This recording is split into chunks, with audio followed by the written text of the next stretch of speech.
बहुत ही आप जितने लोग देख रहे हैं जिनके छोटे बच्चे हैं या जिनके बच्चे अल्लाह उनको देगा औलाद, एक बात मैं आपको एक चीज़ दिखाने लगा हूँ, वो ये चीज़ है जिसका नाम है मोबाइल फ़ोन। ये मेरी बात गौर से सुनिएगा, बहुत गौर से सुनिएगा। 7 साल की उम्र तक अगर मैं ये कहूँ कि आपके बच्चे को उसकी शक्ल भी नज़र ना आए तो ये गलत बात नहीं होगी। अगर मैं आपको ये कहूँ कि आपके पास ये चॉइस है कि बच्चे के हाथ में कोयला जलता हुआ रख दें या मोबाइल रख दें, तो आप मेहरबानी करके फ़ौरन कोयला उसके हाथ में रख दें, इसलिए कि ये उससे कम नुकसानदेह है जो कि मोबाइल। ये बात मैं बिल्कुल जज्बाती तौर पे नहीं कह रहा। वो जिनके छोटे बच्चे हैं, इरफान आपकी छोटी बेटी है, मुझे मालूम है साल की है शायद, तो आप उसके ऊपर फौरी अमल कर सकते हैं। और मेरे तो बच्चे बड़े हो गए हैं, अल्लाह मुझे ग्रैंड चिल्ड्रन दे, तो मैंने ये तहिया किया हुआ है कि अगर मेरी बात चली और चलेगी इंशाल्लाह, तो मैं इस बात पर स्ट्रिक्ट कारबंद रहूँगा। बच्चे को सिर्फ ये देखिए, ये मैं इसको साबित कर सकता हूँ साइंटिफिकली। ये बात इतनी ज़रूरी है कि अगर हमने इस बात पर अमल ना किया तो हम अगले 10-15 सालों में एक ऐसी नस्ल यहाँ दुनिया में हो रही होगी जिनको सुसाइडल टेंडेंसीज़ होंगी, जिनमें डिप्रेशन होगी, जिनके अंदर एंजाइटीज़ होगी, जो अपने रिलेशंस को नहीं संभाल सकेंगे, जिनको नफ्सियाती बीमारियां होंगी, जिनको जिनसी बिहेवियर की शदीद बीमारियां होंगी, और वो ड्रग एडिक्ट हो सकते हैं, और वो माशरे के लिए गैर मुफीद लोग हो सकते हैं। वो इसलिए कि ये जो मोबाइल फ़ोन है, जब आप इसको ऑन करते हैं तो आप ये एक इवेंट क्रिएट करता है जिसको हम कहते हैं माइक्रो इवेंट। और हर इवेंट जो प्लेजर क्रिएट करता है वो हमारे दिमाग में एक केमिकल पैदा करता है जिसे हम कहते हैं डोपामीन। डोपामीन हमारे जिस्म में खुद पैदा होता है, एक अमाइनो एसिड है 5-हाइड्रोक्सी ट्रिप्टोफैन, उससे बनता है डोपामीन।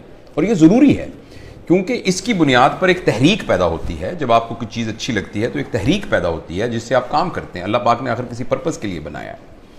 अच्छा, डोपामीन जो है हर प्लेजर को स्टिमुलेट जिस केमिकल से हम होते हैं ना, वो डोपामीन है। चाहे वो खाने का प्लेजर है, चाहे वो चीज़ों की पोजेशन का प्लेजर है, चाहे वो ड्रग एडिक्शन का प्लेजर है, जैसे आप सिगरेट पी, जैसे आपने चर्स पी, किसी ने खुदा न खास्ता शराब पी, और या कोई सा भी सेक्सुअल ग्रेटिफिकेशन है, इन सब के साथ जो है वो एक प्लेजर स्टिमुलेट होता है और वो डोपामीन प्रोड्यूस होता है। अगर आप एक शख्स के साथ, अपने बेटे के साथ 3-4 घंटे बैठ के खेलें और उसके साथ गेंद से खेलें, उसके साथ पहेलियाँ बुझवाएं, उसको अपने घुटनों पे बिठा के झूला झुलाएं, उसके साथ तितलियाँ पकड़ें, 3-4 घंटे में जितने इवेंट्स आप क्रिएट करते हैं वो इवेंट एक वीडियो गेम 2 मिनट में क्रिएट कर देती है। और हर माइक्रो इवेंट प्रोड्यूस करता है डोपामीन। अच्छा, लेकिन जब आप अपने बच्चे के साथ फिजिकल इवेंट कर रहे होते हैं तो एक्चुअली प्लेयर से ज्यादा एक और चीज डेवलप हो रही होती है जिसका नाम होता है हैप्पीनेस। और उसके लिए अल्लाह पाक ने एक और केमिकल रखा है जिसका नाम है ऑक्सीटोसिन। जब मां अपने बच्चे को गले लगाती है तो बच्चे के अंदर भी ऑक्सीटोसिन प्रोड्यूस होता है और मां के अंदर भी ऑक्सीटोसिन प्रोड्यूस होता है। और ये जो ऑक्सीटोसिन है ये हैप्पीनेस का केमिकल है। और मैं आपको एक बड़ी मजेदार बात बताता हूं, जिस वक्त मां बच्चे को जन्म दे रही होती है ना, उस वक्त उसकी बॉडी में ऑक्सीटोसिन की सबसे मैक्सिमम मिकदार होती है। यानी exact at the time of parturition, यानी जो बच्चे की पैदाइश का अमल है, उस अमल के दौरान एकदम ऑक्सीटोसिन सिक्रीट होता है, क्योंकि वो कंपैशन, सैक्रिफाइस, मोहब्बत की एक इंतहा है। तो अल्लाह पाक अनाउंस कर रहे हैं कि जब तुम दुनिया में आ रहे हो ना, तो तुम्हें हम पैदा ही मोहब्बत में, कुर्बानी में और कंपैशन में कर रहे हैं। यानी कि तुम्हें बनाई लीडर रहे हैं, तुम उस मोहब्बत की फिजा में बाहर आते हो। तो ये ऑक्सीटोसिन हम सब के अंदर पैदा होता है। फर्ज करें एक आपकी बेटी है, वो बेटी किसी और शहर में रहती है और वो 5 साल के बाद आपसे मिलने आ रही है, बड़ी बेटी है आपकी, आप मिलने, आपने देखा, आपने मोहब्बत से उसके साथ गले लगे, तो उसके अंदर भी ऑक्सीटोसिन प्रोड्यूस होगा, आपके अंदर भी ऑक्सीटोसिन प्रोड्यूस होगा। आप अपने दादा से मिले, दादा की गोद में बैठे, तो ऑक्सीटोसिन। अच्छा, अब ये जो फिजिकल इवेंट्स हैं ये ऑक्सीटोसिन प्रोड्यूस करते हैं, और ये वाले जो आर्टिफिशियल इवेंट्स हैं ये डोपामीन प्रोड्यूस करते हैं।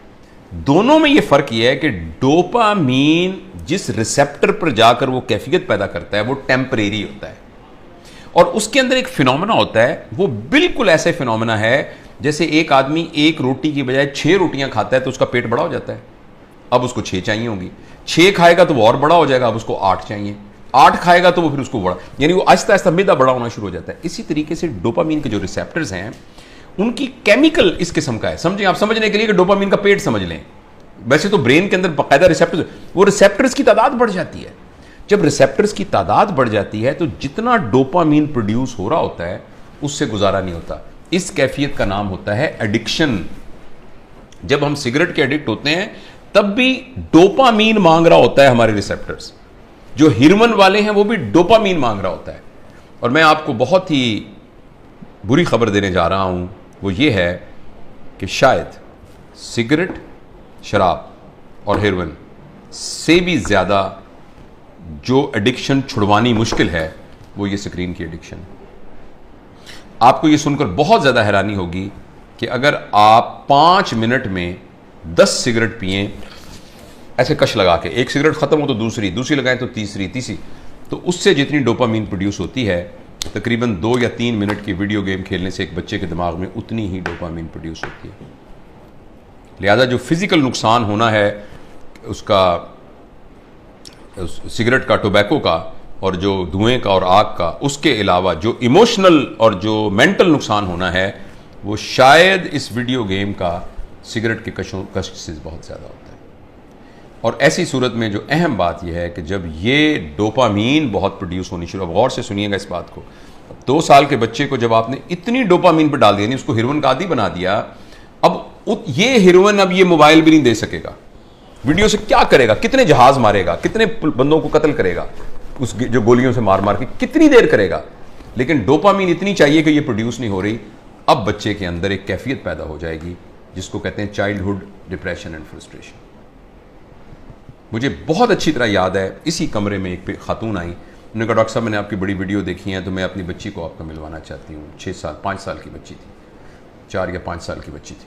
तो मैंने उसको बताया कि मैं प्रोफेशनल काउंसलर। उसने कहा नहीं जी नहीं, आप मेरी बात सुने, कोई नहीं, आप हमारे भाई हैं। मैंने कहा बेटा क्या, अम्मी क्या कह रही हैं, क्या बात है? कहती है अंकल मैं बोर हो जाती हूँ। 4 साल की बच्ची।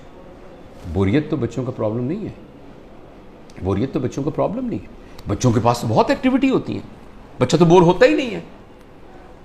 ये तो बोरियत तो एक बड़ों का अजाब है, लेकिन बच्चों के अंदर वो नफ्सियाती में बोर इसलिए हो रही है कि अब कोई चीज उसको सेटिस्फाई नहीं कर रही।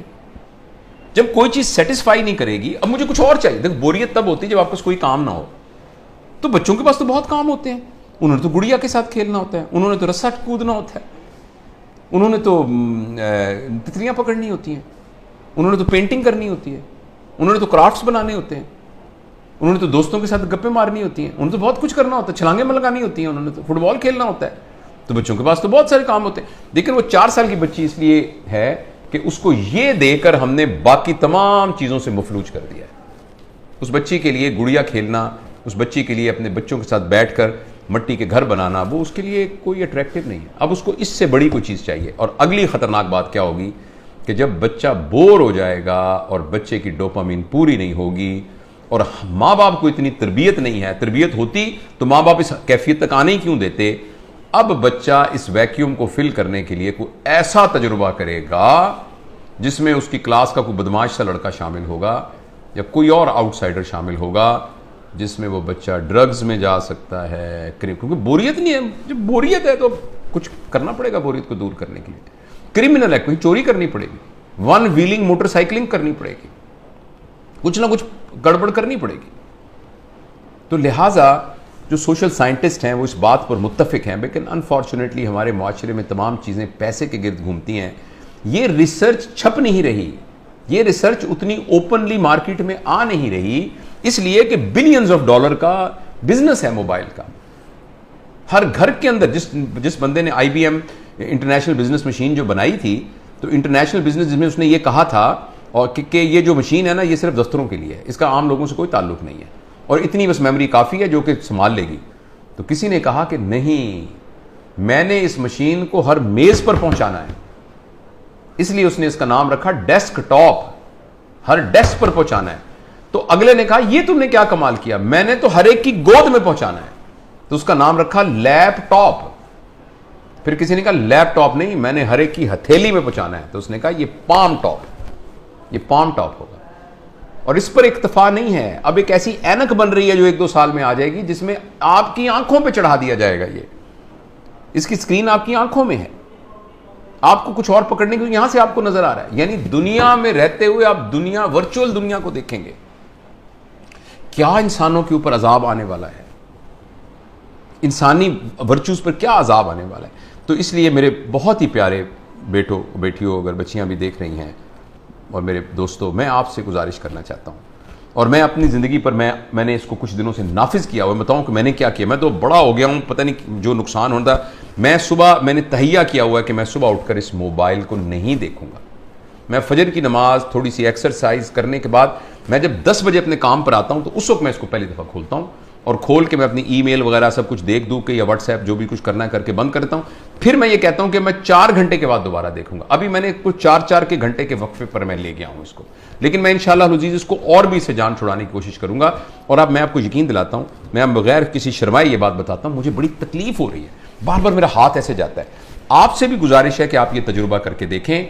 एक दिन पूरा 24 घंटे, हफ्ता और इतवार, आने वाला इतवार और सोमवार कर लें, कल परसों 2 दिन आप इस मोबाइल को हाथ न लगाएं। और अगर आपको ये लगने लग जाए कि ऐसे लग रहा है जैसे मेरा छोटा भाई गुम हो गया या मेरा बच्चा गुम हो गया, और ये आपको कैफियत हो रही है और बेचैनी आ रही थी, इसका मतलब है कि हम मोबाइल से एडिक्ट हैं। और अगर मोबाइल से एडिक्ट हैं तो मेहरबानी करके, जिस तरह सिगरेट या हेरोइन से एडिक्शन या ड्रग से एडिक्शन से जान छुड़ानी होती है, इसी तरीके से इसको छुड़ाने के लिए कुछ कीजिए। ये तो खैर बड़ों के लिए है। मैं बच्चों के बारे में आपसे गुजारिश करना चाहता हूँ, अगली नस्ल तबाह हो जाएगी, तबाह हो जाएगी। ये मेरी बात लिख लीजिए किसी जगह पर। मैं बहुत ही दुख के साथ ये बात कर रहा हूं कि पता नहीं मुआशरे के बड़े लोगों को ये बात क्यों नहीं समझ में आ रही कि जिस तरीके से हम स्क्रीन से अपने 7 साल से कम उम्र बच्चों का नुकसान कर रहे हैं, अगले 20 साल के बाद आपको मुआशरे में डिप्रेस्ड लोग नजर आएंगे, एंक्शस लोग नजर आएंगे, खुद पसंद लोग नजर आएंगे, जिनको अपनी जात के अलावा किसी जात की कोई फिक्र ना होगी। ये इतनी खतरनाक चीज है, इस कदर ज्यादा खतरनाक है 7 साल की उम्र से पहले पहले बच्चों को स्क्रीन देना। उसके बाद जरूरियात हैं, मसलन इंफॉर्मेशन के लिए ऑब्वियसली इसकी जरूरत है। ये आप में से बहुत से लोग मोबाइल से ये हमारी बात गुफ्तगू को सुन रहे हैं, मोबाइल से रिकॉर्ड हो रही है, इंफॉर्मेशन के लिए ठीक है, इसीलिए यानी कम्युनिकेशन के लिए ये ठीक है। इस रास्ते के जरिए से आप कम्युनिकेशन से बहुत तरक्की कर सकते हैं, इंफॉर्मेशन हासिल कर सकते हैं। लेकिन एंटरटेनमेंट के लिए और इंफॉर्मेशन और कम्युनिकेशन के अलावा किसी और पर्पस के लिए स्क्रीन को इस्तेमाल करना बहुत